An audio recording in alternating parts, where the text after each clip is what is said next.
والسلام على سيدنا محمد وعلى آله وأصحابه أجمعين وبعد.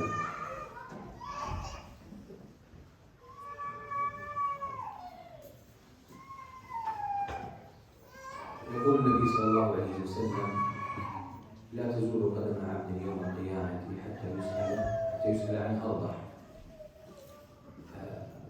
Son of Adam will not move forward, meaning step forward, means moving to the next stage in their reckoning and account, until the person is asked about four things. عن عمره فيما أبلاه، وعن شبابه فيما أفناه، وعن ماله من أين اكتسبه وفيما أنفقه. The person will be asked about their lifetime, the time they were given in this life. And they will be asked about their youth, being the prime of their life, the most productive, and about their wealth, their finances, their possessions, where they got them from, and how they spent them, or where they spent them. And this is an indication that everything we have from Allah subhanahu wa ta'ala is given to us as a trust. Because if you consider your state, there's nothing in you except that it's from Allah subhanahu wa ta'ala. We humans don't have an independent existence. We don't have an independent existence. Meaning, we didn't just happen to exist, and then Allah comes along the way to give us instructions. That's the story that's usually told by people who like to complain about Allah or about the existence of Allah or about the divine. They say, why does Allah bother about people? And why does Allah get into their lives? As if humans have always been there, and then Allah interjected in the middle to impose some restrictions. The reality is, we don't have an existence of our own. And Allah says in the Quran, هل أتى على الإنسان حين من الدهر لم يكن شيئا مذكورا. Has there been a time in existence when man was not even something to be mentioned? Man had no existence, no mention. The concept of man and humanity was not even there. So, we don't have an existence of our own. Everything we have is borrowed. Everything we have is not ours. It's a loan from Allah subhanahu wa ta'ala. And this is why arrogance is one of the biggest sins, one of the major sins. Because as a human being, you have no grounds for arrogance. Because whatever you brag about is not even yours. You don't even own it, and you don't take credit for it at all. So what are you bragging about? What are you boasting about? So back to the point, Allah subhanahu wa ta'ala gave us ourselves. And He gave us assets that have utility, time. Allah gave us time, that we can do something with it in this life. This time is not ours, we didn't create it, we didn't invent it. Allah gave it to us in order for us to utilize it. And then He's going to hold us accountable for how did we use this gift? How did we use this time? And He's going to ask us, even the questions are going to be precise, because not all time is equal. Your childhood and your old age is not similar in value and in potential to your youth. When your mind has ripened and opened up, when your physical power has reached a peak, when your social influence is rising, and you have a say and you have choice. Allah is going to ask you about all of this. How did you use it? Because all of life is a trust, is a responsibility. And it's good. But how you use it could end up being evil. So Allah is going to ask you about this. The second thing Allah is going to ask you about is going to be your finances. Because again, finances is a very liquid resource. You can transform it into everything. For example, if you want food, you can buy food with finances. If you want clothing, you can buy clothing with finances. If you want travel, if you can afford it, you can travel. If you want knowledge and you're keen in seeking it, If you have finances, it will help facilitate a lot. A lot of the scholars, they mentioned that their father left quite a bit of inheritance, and the mother spent it on what? On educating the child.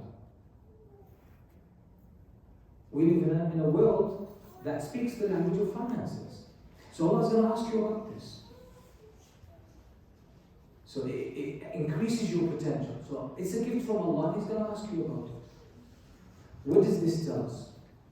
It just tells us that we are here in this life on the terms of Allah, not our terms. And what we have belongs to Allah. He gave it to us and He told us how to use it. We don't have any say.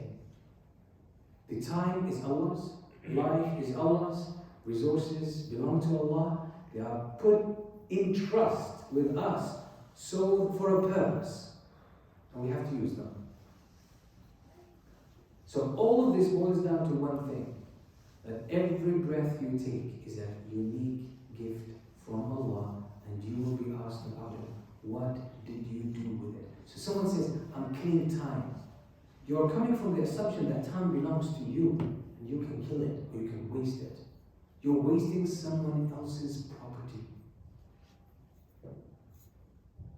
So when you're wasting time, when you are spending your time doing something that doesn't have benefit, serious benefit, genuine benefit, either in matters of this life or matters that have to do with the hereafter, then what you are doing is that you are abusing someone else's property. You are violating. And to many of us, it seems like, oh, but that's my time. Like, did you create it? Did you originate it? Did you make it up? It's not even yours. This is something from Allah subhanahu wa ta'ala. He gave it to you so that He tests you.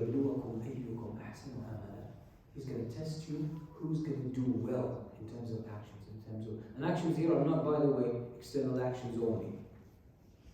It's a consensus among the Muslim scholars that amal, when it's mentioned in the Quran and the Sunnah, it automatically refers to a'mal al-qulub, the actions of the heart, first and foremost, and by extension, they cover external actions.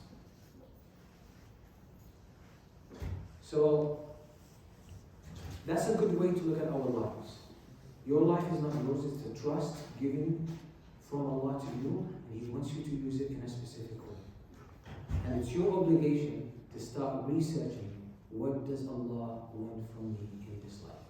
Why did Allah put me here in this world and give me whatever, 30, 40, 50, 60, 90, 100 years? Why did He give me this time? What does He want from me? And the more specific you can be in your answers, the more empowering it's going to be to you. Because you could just borrow an answer from the Quran, which you don't really understand, say, وَمَا خَلَقْتُ الْجِنَّ وَالْإِنسَ إِلَّا لِيَعْبُدُونَ, I created jinn and mankind only to worship me, and take it as an escape. Oh, I know why Allah has created me, I'm just going to worship Allah, that's it. But worship, look at the companions of the Prophet ﷺ. They were a very beautiful variety. Some of them spent their time, like Ibn Abbas, in knowledge. Some of them spent their time in warfare. Some of them spent their time in many different aspects. Each one of them had their unique niche in which they contributed. All of them were worshipping Allah, but each one is designed differently, and that design that is given to you from Allah subhanahu wa ta'ala is not random. The gifts that you are given, the favorable circumstances that you have in your life are not random. They all point you in a specific direction. The needs of our time, the gaps that need to be filled in our time, these are not random. These are invitations. If something is wrong in the world, that's an invitation to you. There is something missing. One of the rules of Allah is not being applied, it's being violated. So if your unique circumstances, conditions, knowledge, skills, etc. can fill that gap, then this is an invitation for you. This is an invitation for you to fill up that gap. And that's how we take our path to Allah. So the reason I just wanted to share this with you is I was listening to Shaykh Abdul Wahab speaking about Ibn Abbas and about using the time and taking advantage of your youth. And he said if you don't take advantage of that, you will regret it later on. And I heard that many times in my life, And I said, I'm not going to regret it, but here I am, regretting a lot of my past time that was wasted. You know, it's inevitable, but if you can get to a point where you regret is small, that's great. That's great. So what I would say, you know, make sure you take advantage of whatever resources are available there, and whatever time you have. And I know a lot of the youth are attracted to social media, are attracted to video games, and these two consume a lot of your time. And they have a powerful pull that is very hard to resist. But this time doesn't belong to you. It's at your disposal. You can make a decision where it's spent, but it's not yours. Just think about that. I'm not going to push more in this regard, but just think for yourself. Because we humans, contemplation, tafakkur can lead us to the answers if we really seek it and seek Allah's help. So this is an advice that I wanted to share with you. Jazakallah.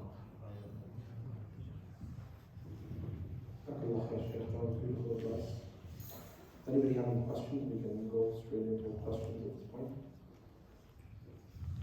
We also open the floor to the sisters. Yeah, and also the sisters, they have a mic there, right? Yeah, you have the mic, so if you'd like to turn it on and ask a question, just let me know.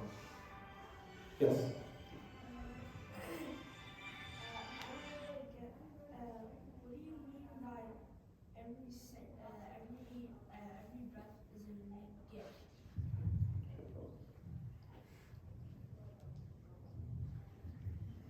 Every breath is a unique gift. So where does breath come from?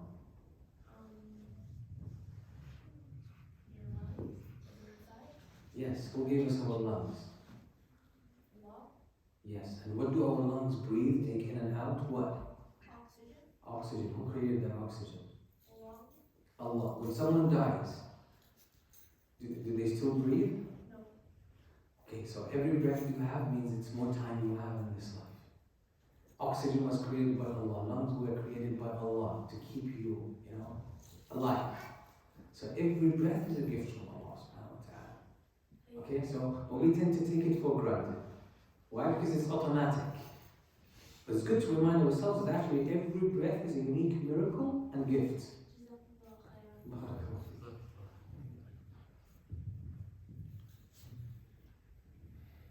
Are there any notable interactions between Bilal ibn Rabah and Ibn Abbas? Very good question. I'm not aware of anyone like that.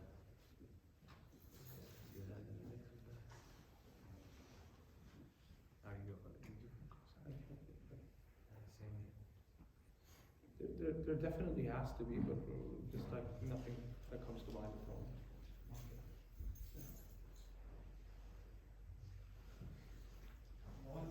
All the Sahaba, are they invented for those?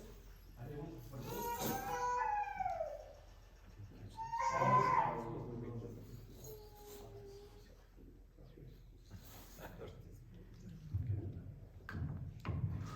So the brother is asking, are all the Sahaba, will they all be Jannat al-Firdaus?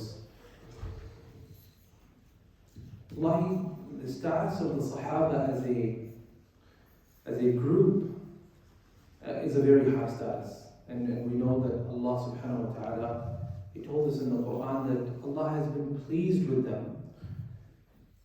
And that He did so in more than one place in the Quran. So, as a group, the Prophet sallallahu alaihi wasallam, he said, خَيْرُ النَّاسِ قَرْنِي ثُمَّ الَّذِينَ يَلُونَهُمْ ثُمَّ الَّذِينَ يَلُونَهُمْ. The best of people happen to be my generation, and then the ones that come after them, and then the ones that come after them. So, as a group, they stand to be the best human beings that ever walked the face of this earth. However, within the companions of the Prophet ﷺ, there are those who will be highest of the high. And there are those who will have less of a status than that. I can't confidently say that each one will not get Firdaus al-A'la, but because they will have different statuses.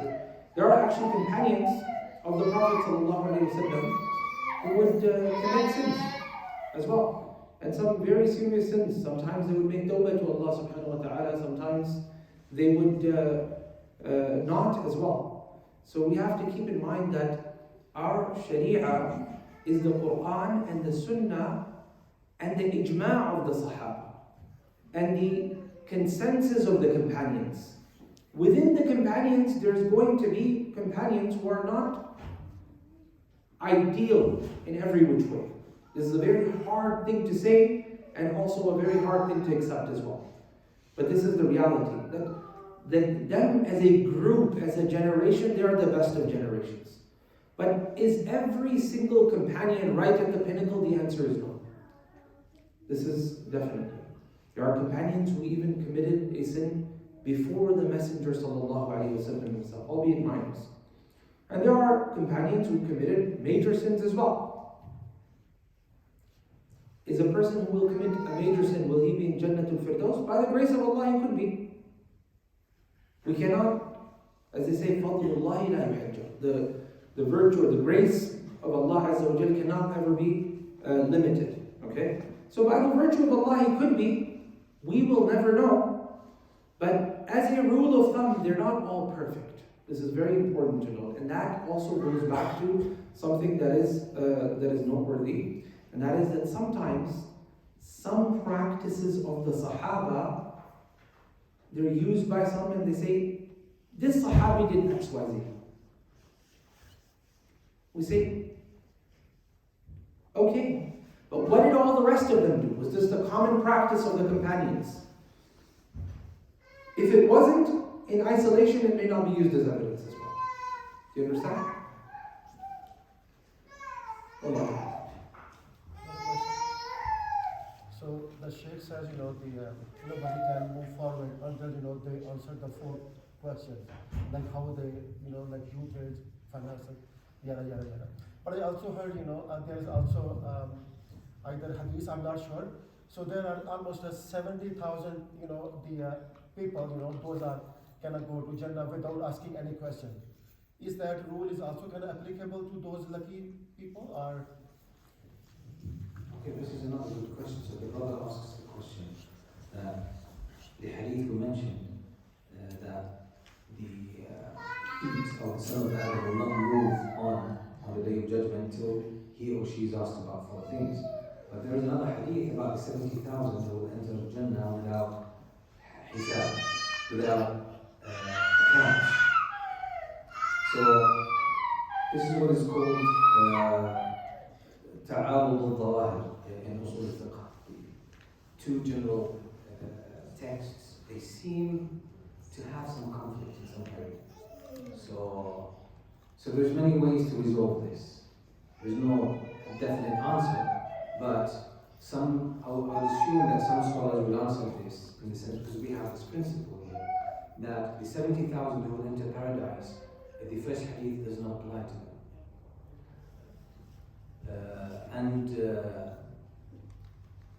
Others would say, no, it would apply to them, they will be asked, but there will be no more hisab on them, no more reckoning. This is called al-khusus wal-umum al-wajhi. It's a question or an issue in usul al-fiqh as to how to resolve this kind of evidence. 2 general texts that in some areas they seem to have conflicting meaning or application. So again, this goes back to Allah subhanahu wa ta'ala. These texts were given by Prophet Muhammad sallallahu alaihi wasallam with an intent. When he says that you will not move forward on the day of judgment until you are asked, the Prophet sallallahu alaihi wasallam is urging us to take our time in this life seriously and our resources seriously. And he's also as well encouraging us to be among those who would put their trust in Allah unconditionally, so that hopefully we would qualify to be among those 70,000 who would enter Jannah without hisab. But do we know for sure that whether the 70,000 they would not be asked these 4 questions or not? To the best of my knowledge, I haven't seen anyone confirm this. But again, let's take the point behind the hadith. This is a matter that belongs to Allah subhanahu wa ta'ala in knowledge. This is the definite answer about this is kind of way. That would be what I have to say about this. What advice would you give to someone who wants to take advantage of his time?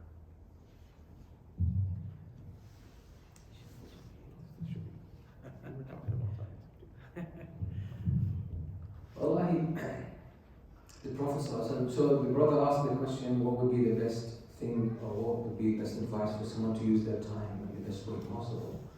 And I would say there are general things and there are specific things. And Sheikh Abdul Wahab applied a very beautiful principle when he asked about the companions. That the companions as a group is something at the highest level of being a Muslim. But when it comes to each individual, there is more tafsir, more elaboration and more differentiation. The same thing applies to these things. So what is the best you can spend your life in? Worshipping Allah subhanahu wa ta'ala. Then we can, so that's the answer, that's the ultimate answer. But we need to be more helpful, especially today. So what falls under the worship of Allah that could be the best investment of my time? So what applies to you may not apply to me. Each person is different, in a sense. Although we are all have the same general path. So I would say, if someone has a gift for knowledge, they have a head for learning and education, I think they definitely need to go into knowledge. The Prophet ﷺ says, خَيْرُكُمْ مَنْ تَعَلَّمَ الْقُرْآنَ وَعَلَّمَهُ. This falls under this. That's the best you can do with your time. To learn the Quran and teach it. And today again, I just need to emphasize this. Often, like today, we tend to think about learning the Quran merely as a teacher who teaches students to memorize the Quran. But you know what? The study of Islam is learning the Quran. Because all the knowledge that we have in Islam is based on the Quran. Is derived from the Quran.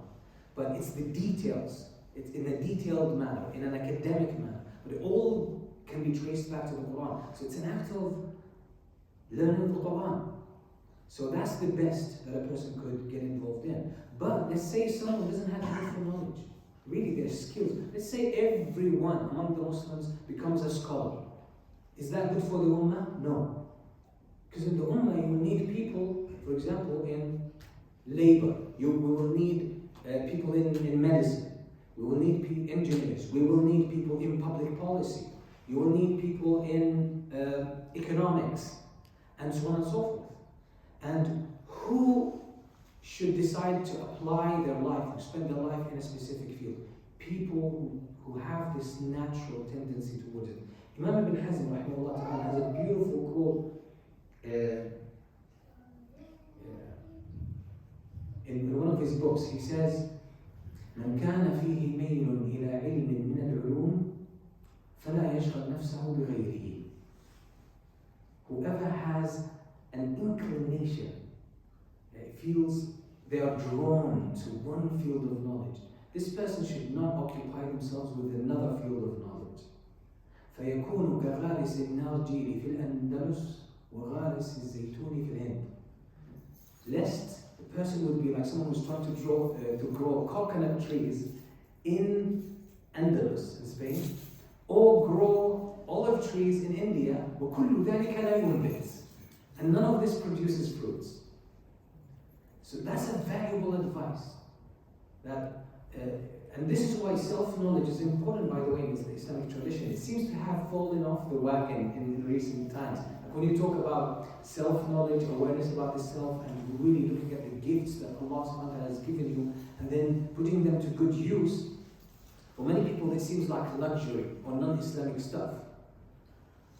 But with a very keen observation, if you look at the companions, if you look at the tabi'een, if you look at subsequent generations who really excelled, the individuals who really excelled, you could see clearly that these were people who understood themselves well, they could read themselves well and their circumstances well, and create a beautiful, I would say, match between the demand of their time, which is called wajibul waqt, and the gifts and the potential that Allah has put in them, the unique ones.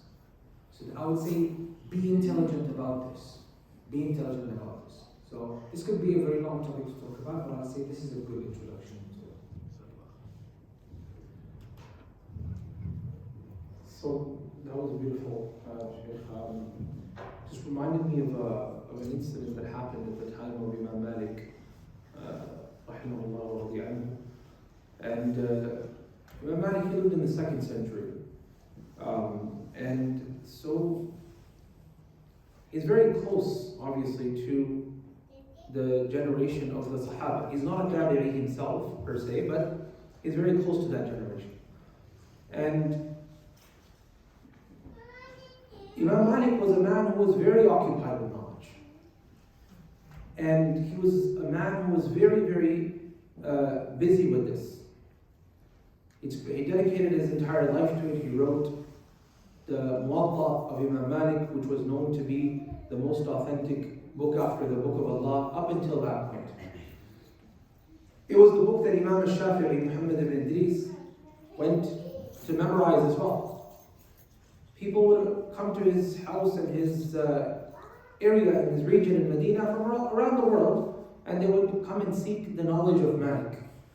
But there was one man who was an abid, who was a worshipper. He had criticized Imam Malik in a writing. He sent him a letter saying that you, Malik, you are busy with this knowledge of yours. And he said that you haven't occupied yourself with worship, even though Imam Malik was known also to worship, but not as well as he was known for his knowledge. So Imam Malik, he wrote back to him a letter, and in that letter he said one of the most beautiful things. And he said that Allah has opened for me the door of knowledge. And Allah has opened for you the door of ibadah, the door of worship. And what I'm doing is not worse than what you're doing, and what you're doing is not better than what I'm doing. Because for him, Allah had given him the opportunity to worship Allah.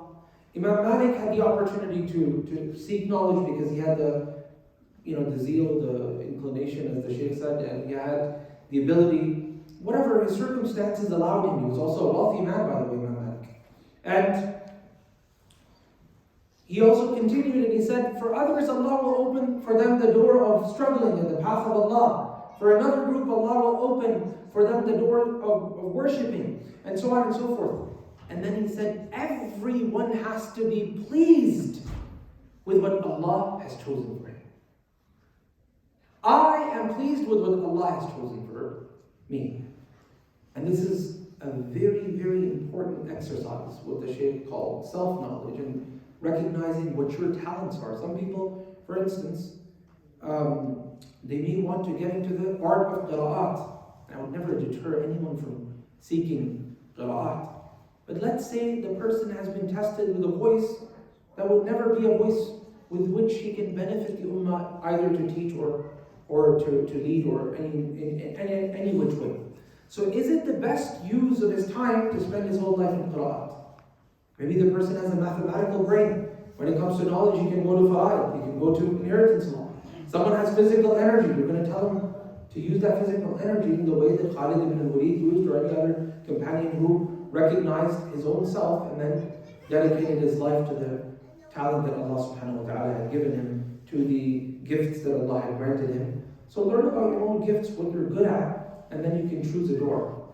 But every single person still has to continue to have at least a portion of the door that happens to be the inheritance of the Prophet sallallahu alaihi wasallam. Allah. And something came to mind since we spoke today about Bilal radiallahu anhu. Look at how the Prophet sallallahu alaihi wasallam, because the Prophet sallallahu alaihi wasallam said to one of the companions to let Bilal call the adhan فَإِنَّهُ أَنْدَى مِنْكَ صَوْتًا. Let Bilal call the adhan because his voice is clearer and sweeter than yours. So the Prophet sallallahu alaihi wasallam chose intelligently the person to call the adhan based on the qualities needed for that, which was his voice. It could reach further and it was a pleasant voice. And this is something the Prophet gave to Bilal, and Bilal was like dominated that field. And that shows that the Prophet he was the mu'adhin of the Prophet. It shows that the Prophet, that's I would say more of an indirect sign from the Prophet that one should really be suitable for the kind of engagement or the kind of pursuit that they are busy with, or they're trying to contribute. Yeah. That just occurred to me as Shaykh was saying.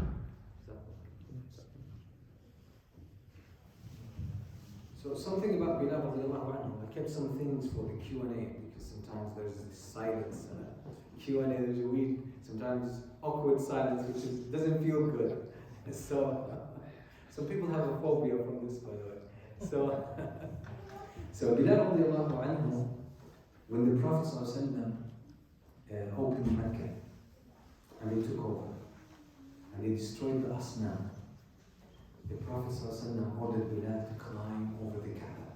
And this is an honor the people of Mecca themselves were not given. The Prophet commanded him to climb and get on top, on the roof of the Kaaba, and call the adhan from there. That's a privilege given to Bilal radiallahu anhu. And another privilege given to Bilal, the Prophet entered the Kaaba. With him was Usama ibn Zayd, Bilal, and Uthman.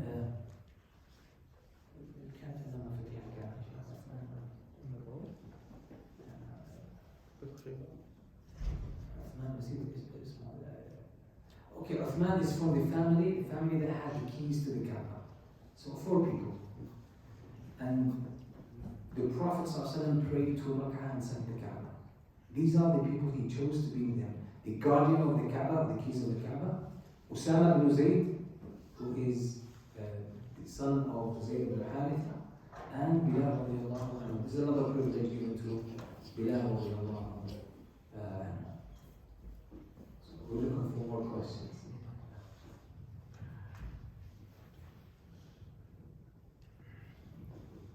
So there's no questions. Another thing about Bilal.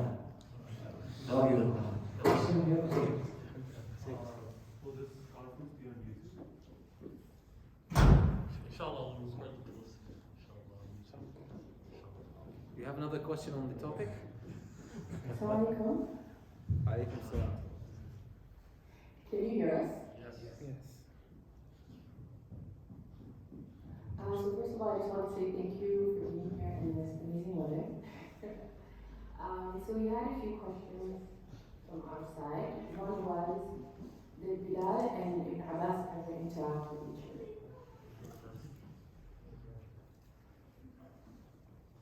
So the question was asked, mashallah, in the brother's side as well, but I'm not aware of anything, and I believe Sheikh Abdul Wahab said he's not aware of any specific incident where they interacted.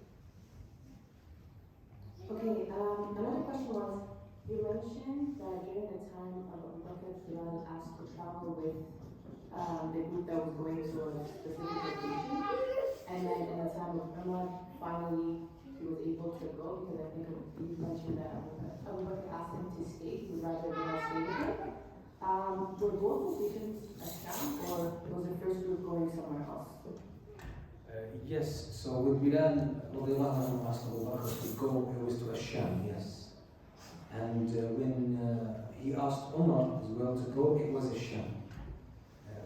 And it shows, nothing is being specified about this, but it seems Bilal radiallahu anhu understood the merit of Asham.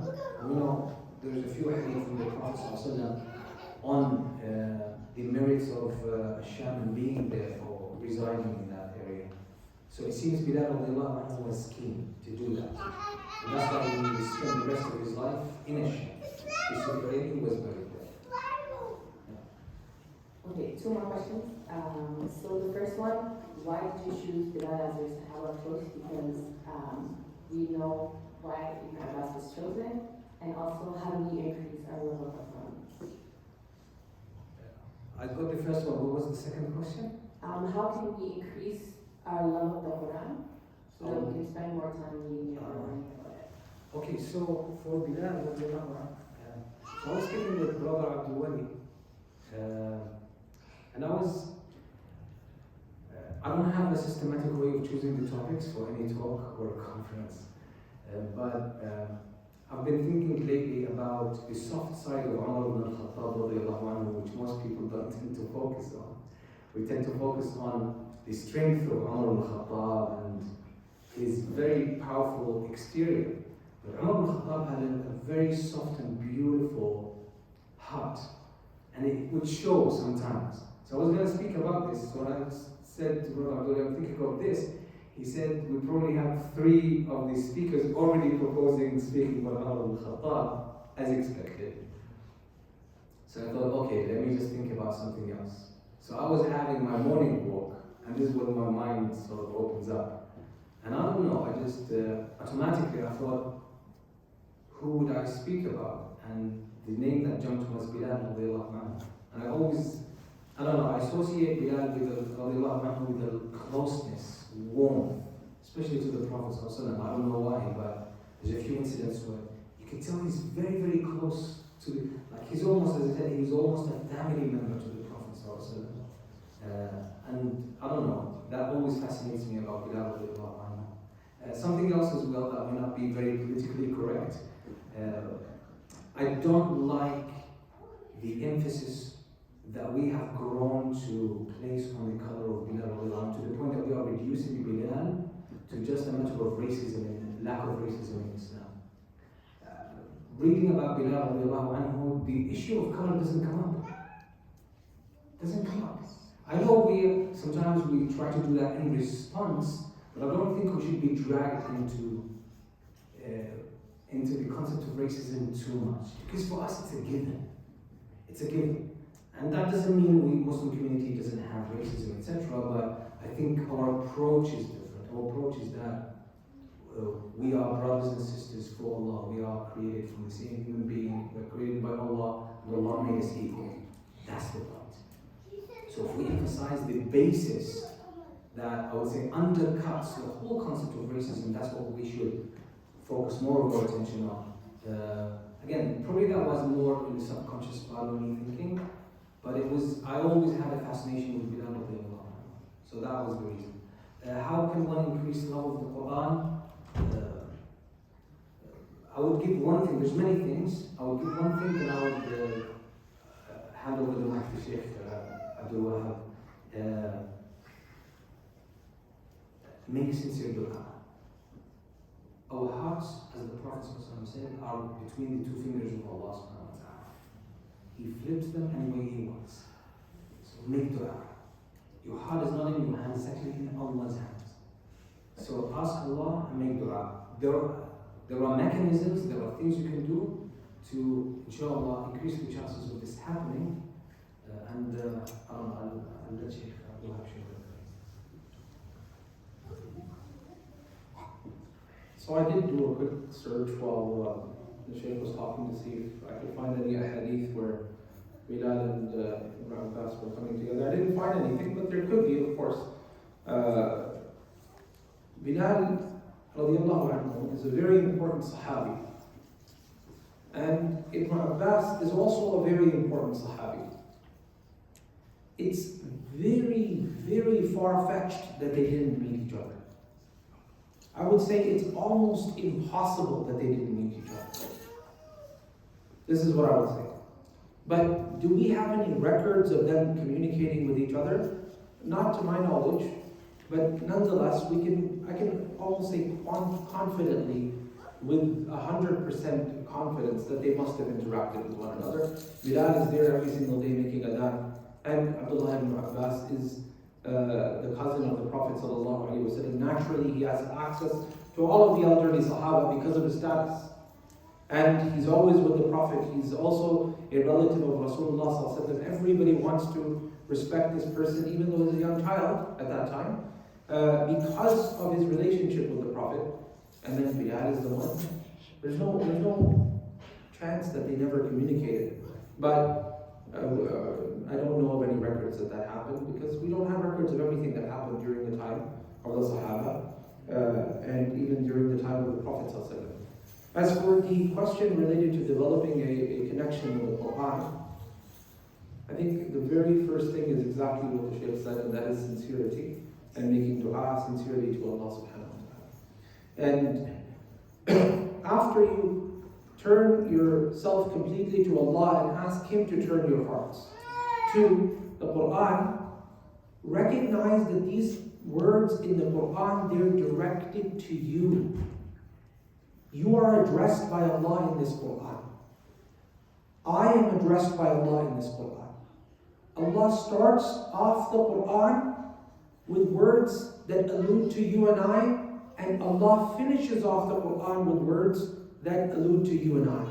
Speaking of Ibn Abbas, radiallahu ta'ala anhu, the greatest of Mufassirin ever, he was the one who used to do tafsir of the first verse in the Quran.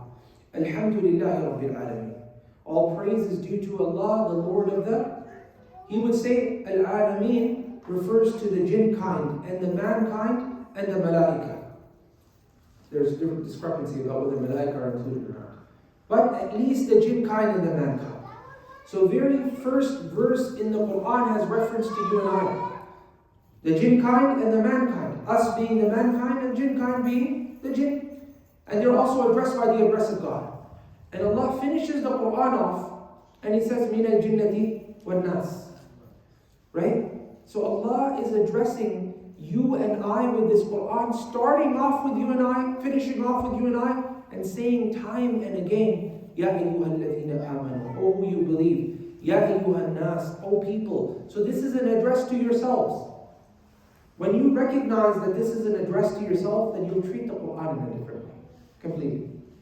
When you realize that this is something that Allah is speaking to you with, you'll treat the Quran in a completely different way. The problem is, we continue to look at the Quran in the same way the people of Jahiliyyah they looked at the Quran. They used to say, Asatir al-awwali. These are just stories of the fables of the people of the past. So when we're reading the Quran, we look at the Quran in the same way that these are just stories of the people of the past. Ad and Thamud and all of the other prophets and their people, al-Mu'tafikat.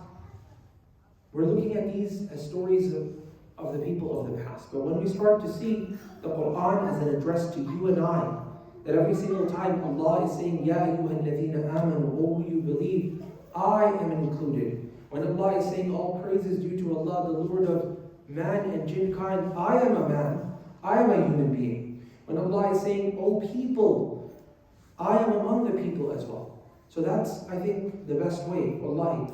I mean, let me put it this way. If you were to have a letter from the Prime Minister or a king or etc., anyone, right, of importance, anyone you found importance in, even if he is not very important to Allah or to anybody else, immediately you will take that letter very importantly. And you'll make sure you read it, even if it happens to be in a different language. You'll try to get it translated. I would say it's almost impossible, not impossible, but highly unlikely that one of you gets a letter from the king of Morocco, for instance, in Arabic, or let's say Moroccan Arabic, which is even harder to decode, okay? You get this letter, and it has your name on it, it has the official stamp of the oldest standing Muslim dynasty in the world. Right? The Idrisi kingdom. And you take this letter and you put it aside and you never look at it. I would say that would be highly unlikely. Every one of you will try to find an interpreter and see if you can find out what this letter has to say.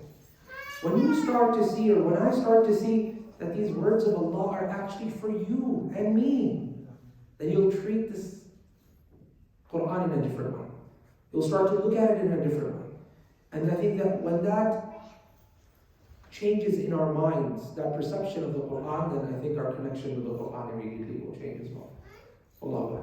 Shaykhna, you'd like to add something on this?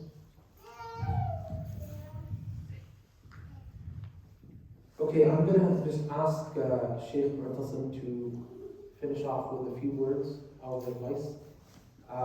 These beautiful faces, we're really excited to have you and talk to you, and I would like to hear from you as well, inshallah.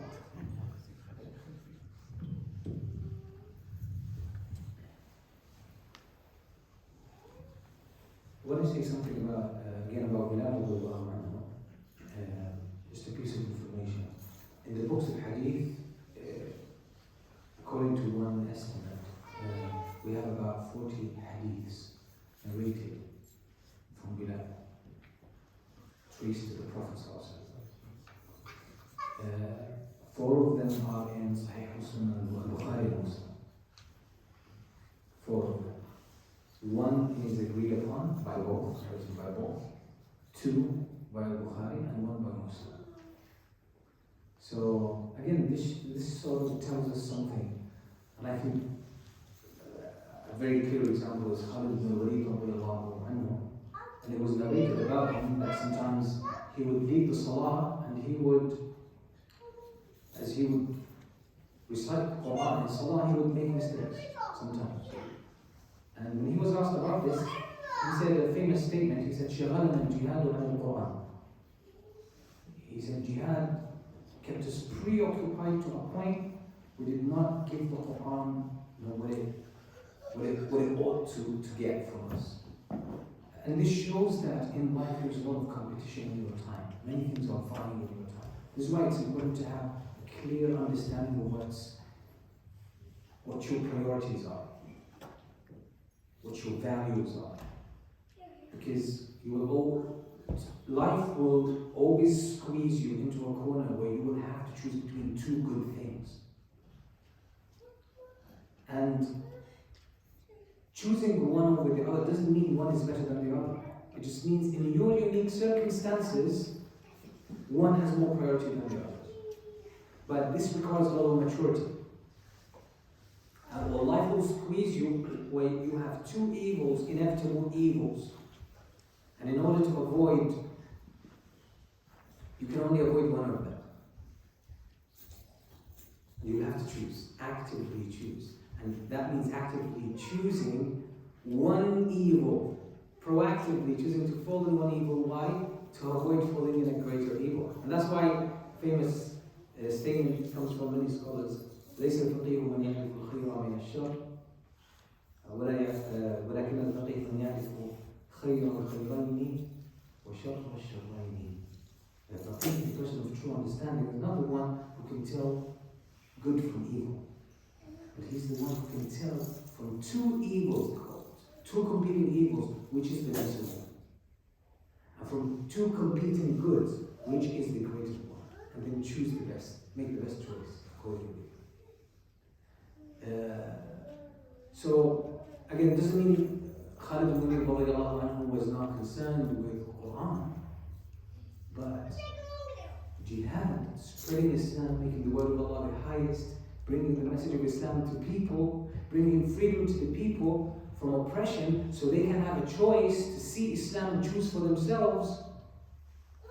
For them, for him, this was Muradullah Azza wa Jalla. This is what Allah wanted. So for him, this was a greater benefit than him just excelling more in the Quran. Where there were other companions, like Ibn Abbas and Ibn Mas'ud and Abdullah ibn Umar and Abdullah ibn Amr ibn As and other companions and other great companions, dedicating their life fully to the Quran and its knowledge. So Bilal was engaged with other things as well. He was playing other roles. And despite the abundance of time that he spent with the Prophet, we see that the narrations we have from him are, as we said, according to this estimate, 40 that are in the books of Hadith. Abu Bakr radiallahu anhu was the most knowledgeable of the companions. He was faqih al-sahaba. Then second comes Umar al-Khattab. But how much knowledge of Abu Bakr was actually narrated to us? Not as much as Umar al-Khattab. Especially aqdiyat Abu Bakr, like the judgments and the judicial rulings made by Abu Bakr in his Khilafah. His Khilafah was short. And for him it was handling the affairs, the difficult affairs of the Muslim Ummah at the time.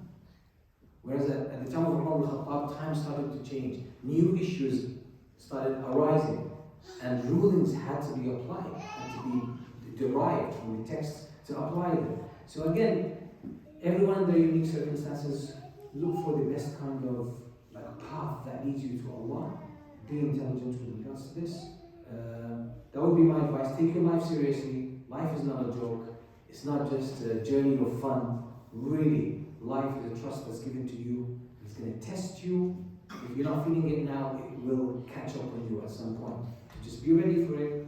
Take it seriously. Life is a serious business.